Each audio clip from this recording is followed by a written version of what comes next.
Ricardo, Cristina los saluda, gracias por estar con nosotros. ¿Qué tal? Buenas, Cristina y también Gustavo. Buenos días o buenas tardes para ustedes. Gracias, Ricardo. Bueno, usted sabrá que aquí el país está conmocionado por el triple crimen eh, con claramente una línea narco, ¿no?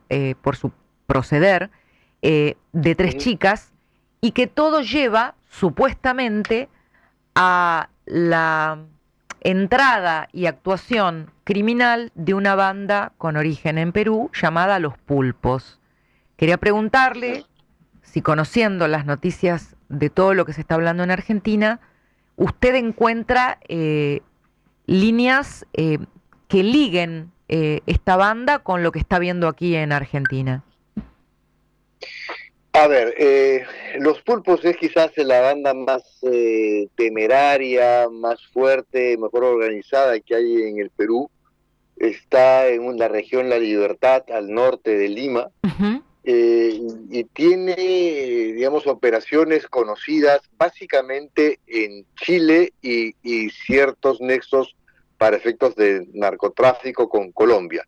Sí, No habíamos escuchado de presencia de integrantes de los Pulpos en Argentina. Ahora no se puede descartar tampoco ese punto, pero claro. eh, son los hermanos Cruz Arce los que han formado esta organización. Ya están en su casi tercera generación también. La segunda es la que está activa ahora. La primera ha salido de la cárcel de penales muy complicados, de Chayapalca, que es el penal de máxima seguridad a 4.500 metros de altura. De ahí acaba de salir John Pulpo, que es uno de los, digamos, fundadores de esta organización. Entonces, hay un proceso en estos momentos, un proceso de reorganización dentro de los pulpos como consecuencia del egreso de uno de sus miembros de los penales Claro. en este año, que han ocurrido 3 egresos, ¿no? Le pregunto algo, Ricardo. Uh Hay -huh. concretamente una persona que está sindicada como el autor intelectual de este triple crimen, conocido ¿Ya? en la jerga con el apodo Pequeño J, Sí. pero que su nombre es Tony Jansen Valverde Victoriano, muy joven, de unos 20 años, de origen peruano, que ahora es buscado por Interpol, algunos dicen que ya podría estar en Perú, y a él es que lo ligan con esta banda. No sé si usted pudo, eh, de alguna manera, investigar o saber algo más de esta figura para darnos la perspectiva desde Perú. A ver, hace tiempo ya que las organizaciones criminales peruanas, aquellas dedicadas al narcotráfico, operan en Argentina. Yo diría que en el modelo de exportación de la criminalidad que tiene el Perú, uno de los lugares para la comercialización de droga y venta de droga son básicamente dos países centrales, Argentina y Brasil, en donde se ha concentrado la operación de narcotráfico. Esto es lo que me hace a mí, hasta cierto punto, dudar de la conexión de este pequeño J, que es bastante menor como para pretender que tenga un mando importante dentro de la organización de los pulpos, Claro. actuando en Argentina. ¿No? Me da la sensación que responde más a una estructura quizá de dispersión o de división de otras organizaciones criminales del narcotráfico peruanas en Argentina, más que a la relacionada con los pulpos, pero no se puede descartar tampoco. Eh, Algunos decían que, a ver, haciendo una línea de trazabilidad de su ingreso al país o de su rol, hablaban de que podría haber ingresado como, comillas, soldado para reclutamiento de tanto de muy jóvenes niños o familias a cambio de los beneficios que puede reportar en términos de dinero el trabajar con las organizaciones narco. Eh, por su conocimiento, ¿cómo trabajan los soldados que vienen de Perú a Argentina para hacer este tipo de operación? Básicamente, cuando estos soldados que forman parte de una estructura más amplia ingresan a un país, van con primero van con la intención de levantar información con respecto al mercado que ellos pueden pretender cubrir, ¿no? Es decir, esto es como cualquier estructura de negocios. Claro. Es primordial conocer el mercado y conocer cuál es la competencia, hablando en términos un poco empresariales. Entonces, ellos lo que necesitan es ver qué facilidades logísticas tienen para colocar la cocaína peruana Ujú. o los productos que se quieran comercializar. Y en ese sentido, requieren de alianzas. Aquí se conoce ese proceso como el proceso de lograrse injertarse, Claro. ¿no? O sea, el injertarse es asociarse con organizaciones locales sobre la base de un acuerdo económico y también de un acuerdo de mandato, y sobre ello es que van ampliando la estructura criminal, ¿no? Si tienen éxito, van colocando, van entrando de a pocos y van viendo y evaluando hasta qué punto pueden, obviamente, digamos, fortalecer su alianza y crecer en el territorio donde se encuentran, ¿no? Ahora, Entonces, esa es la función principal. si uno toma el sello o la característica de este triple crimen, que es el salvajismo, lo sanguinario y hasta el haber transmitido en vivo tormentos y crímenes de tres jóvenes para aleccionar a otro que eventualmente pudiera querer mexicanear droga o dinero. ¿Esto a usted qué le informa sobre las características de la banda e incluso de la calidad de la banda?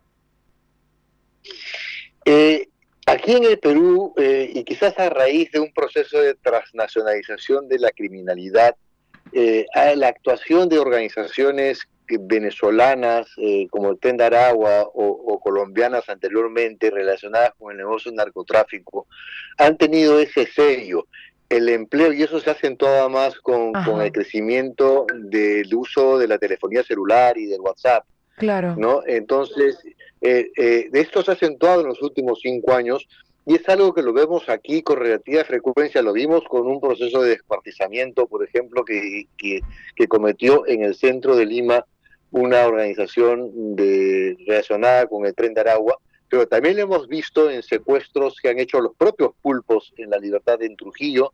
Es Ajá. frecuente la mutilación en vivo, Ah, ya sea de miembros del cuerpo que son filmados y enviados a las familias, sobre todo cuando se habla de secuestros extorsivos, van cortando a la persona y van filmando para exigir y presionar para el envío del dinero. ahora, o sea que También entonces se ha, esto sí es un sello que une por lo menos la metodología de los pulpos con lo que pasó acá. Es un sello que une la metodología de diversas organizaciones criminales que operan en el Perú. Por Ajá. ejemplo, la organización de los pulpos, la organización de la Jauría, la organización de los malditos del Cono Norte, todos ellos, y que a su vez han copiado la modalidad de organizaciones del Tren de Aragua, que usan el video, la mutilación salvaje, la crueldad, para justamente enviar mensajes ya sea a sus competidores, ya sea a la gente con la que trabajan, o ya sea a los familiares en el caso de secuestros o en el caso de extorsión, ¿no? Sí, eso es una metodología que sí hace sentido con la relación con otras organizaciones o que simplemente hayan exportado Claro. esa metodología, ¿no? Finalmente, bueno, uno nota que las organizaciones criminales del narcotráfico se afincan en la porosidad de la pobreza, donde la necesidad eh, corre la gama de posibilidades y que empiezan a jugar eh, como verdaderas estructuras económicas para las familias y que acá aparece no solamente la cuestión del narcomenudeo, micromenudeo, sino también el ejercicio de la prostitución o la trata. Correcto. Sí. Eso es así. Nosotros sabemos de esto en el Perú y entendemos que existe una sinergia y una relación sistémica entre los diversos delitos. Aquí, por ejemplo, el delito de extorsión y el delito de la trata, de la explotación sexual, básicamente, son empleados como medios para generar mucha liquidez, ¿no? Porque lo que reciben es efectivo, reciben dinero constante y sonante, que son empleados para adquirir droga, para comercializar la droga, son empleados para conseguir dinamita, explosivos. Hay una relación muy estrecha en el Perú con la minería ilegal. Y el oro, ¿no? Porque acá se habló del oro este fin de semana. ¿Cómo es el tema del oro? Bueno, en estos momentos el oro es un negocio. Aquí hay mucho oro en el Perú, hay muchos yacimientos de oro y que se encuentran concesionados a terceros, que por los tamaños que tienen esos territorios son explotados por mineros que invaden las concesiones y que usan diversas técnicas para extraerlo. Cuando es minería de socavón, se usa la dinamita para poder generar el túnel para llegar a la veta, o cuando es minería aluvial, es decir, en cursos de agua, se usa otra metodología sobre la base del mercurio. Por eso es que acá tenemos un negocio muy fuerte, donde también se da la mano, es otro delito, que es el delito de contrabando, el contrabando de dinamita y también el desvío del nitrato de amonio para generar el ANFO, y eso tener grandes explosiones de roca y buscar el mineral. Pero acá en Argentina, ¿cómo esa operatoria se produce en un país como el nuestro? ¿Qué es lo que hacen esas bandas con respecto al oro en Argentina? Lo que hacen es traficar con el oro. Una vez que este oro es adquirido, es procesado acá, y luego este oro es como el producto, es un producto de cambio, sí. En donde el oro, que aquí es conseguido a menos valor, es traficado también en Argentina para colocarlo a alto valor. Claro, y aparte subió muchísimo el oro este año. Hasta más de 3.400 la onza Troy, que cada onza es 32 gramos aproximadamente. Entonces, también se está usando Argentina en este momento, la zona norte, como corredor hacia Paraguay, de tal forma, y por eso es que uno de los criminales más buscados del Perú, Eric Moreno, más conocido como el Monstruo, acaba de ser capturado en Paraguay. Él estaba también ampliando la red de narcotráfico, y él surge como un extorsionador y un secuestrador, lo que había mencionado anteriormente. Estos negocios están todos relacionados entre sí, y estas organizaciones los ejecutan en simultáneo: la trata, el secuestro, la extorsión y el tráfico de drogas. Impresionante, impresionante. ¿Hay números de cuánto mueven en términos de cada una de estas operatorias o de alguna? Sí, hay números, al menos en el Perú. Nosotros hemos hecho desde CHS, hemos hecho un estudio sobre las economías criminales en el país, cómo operan, cuánto mueven, etcétera. Y la economía ilícita más grande, que a principios del 2024 movía 4.000 millones de dólares al año, en estos momentos se está cerrando el 2025 con 11.000 millones de dólares al año. ¿Hay algo más importante en términos económicos que esto que me dice? No, esta es la minería ilegal, es por lejos la economía ilícita que más moviliza, seguida de la trata de personas, pero muy de lejos, con más o menos 1.300 millones de dólares por año, junto con el narcotráfico, que va más o menos en las mismas cantidades. Ricardo. Y de ahí le siguen otros negocios, ¿no? Como tala, claro, contrabando, en fin. Ricardo, quería hacerle una consulta respecto a la penetración del narcotráfico en la sociedad, por lo menos en los sectores de más pobres, más rezagados. Entiendo que ocurre como aquí en la Argentina a veces que brindan, entre comillas, ayuda social a las familias, además de involucrarlas en el delito. Bueno, eso es lo natural. Como parte de la estrategia del control territorial, ellos necesitan fidelizar, claro, el entorno, ¿no? Entonces, y generar con ello un primer círculo de protección. Aquí es conocido que hay ciertas zonas que son conocidas como zonas liberadas, claro, básicamente porque la gente o se calla la boca o no dice nada, pero en otros casos participa activamente en la defensa también. Sí, es el Estado, el Estado narco suplantando al Estado, digamos, legal. Eso es así, claro que sí, que Claro. eso es así. Entonces, para eso requieren fidelizar al entorno, por más que ellos no estén en el mismo negocio. Pero sí hay, esto es la lógica del despliegue económico, ¿no? Es Claro. decir, en la medida que hay, es decir, mientras un grupo de un sector digamos, del barrio Tremendo. está en el negocio ilícito, ese dinero ilícito se va a invertir en el entorno más cercano. Van a comprar en la bodega, van a adquirir digamos, los servicios del lugar, ¿no? Entonces, y eso va a movilizar la economía en zonas muy deprimidas, de mucha pobreza.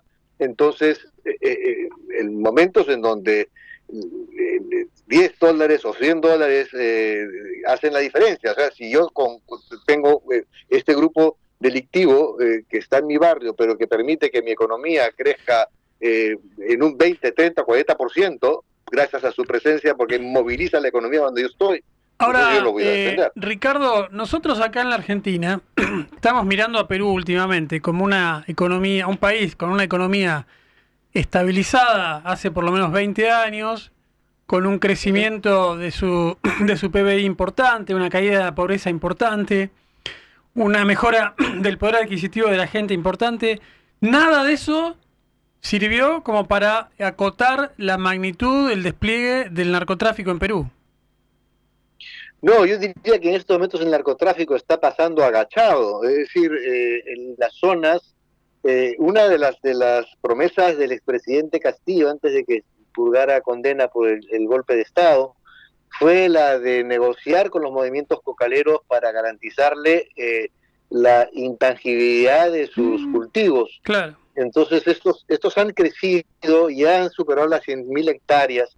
Y además el propio Ministerio del Interior, que es la encargada de la sustitución de cultivos y sobre todo de la eliminación de los cultivos de los cocales, esa inversión se redujo prácticamente a cero durante los años 23 y 24. Entonces, ahí se ha producido, pero ha quedado largamente desplazada la mano de obra, inclusive que alimentaba los cocales, se ha trasladado a la minería. Entonces, se ha estabilizado el negocio del narcotráfico, sigue operando, sigue habiendo vuelos, se sigue produciendo cocaína, pero las fuerzas del orden están concentradas en la minería ilegal. Claro. Entonces, pasa agachado el ¿no? narcotráfico. Impresionante. Ricardo Exacto. Valdés, nos quedaríamos hablando porque la verdad Sí. hay tantas preguntas. Le agradezco mucho por estar con nosotros. Ricardo Valdés es experto en organizaciones criminales, ex viceministro del Interior de Perú. Desde la Puna Jujeña.